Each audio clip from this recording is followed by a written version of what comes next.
后来镜头锁登来台湾，民众若是发现野生动物中毒，或者是受伤，直接送动物病院就好，千万唔通家己来治疗。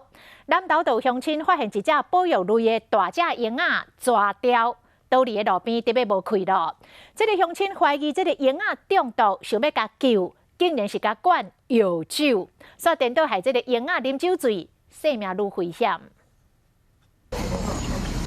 抓鹰关伫人仔内，头一直挖来挖去，人一个挖金看起来真青惊。他精神状况是很 OK 的，所以他会对你威吓。这只抓鹰精神袂歹，介多互人送来病院时是差认真。当时这只抓鹰规身躯拢定定，两只脚满圆，目睭真大蕊，掩过无眼神，而且有真高的酒味，嘴过里流药酒出来。民众就是用手直接抱着这只大冠鹫进来我们急救站，那还有灌食它的九骨藤药酒。 那我们兽医师检查的时候，一开它的嘴，就发现它的嘴巴有很重的药酒味。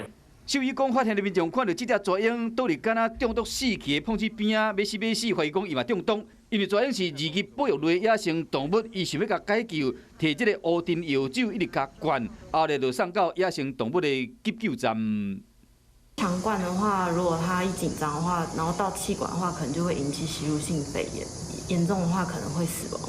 乌丁药酒是真平常的药酒，用中药材乌丁浸酒做的，看起来是深咖啡色，啉起来是有淡薄仔苦苦。它的清热解毒消炎呐，泡酒也可以呀，用那个水煮也可以呀。药酒有酒精，人就袂使啉伤济，更加免讲体型比人小真济的动物。加在这只抓鹰伫治疗后，吹空喙甲输入性的血液拢好真济啊！搁伫这个上诉房休困4天。酒已经摕啊，元气嘛恢复啊。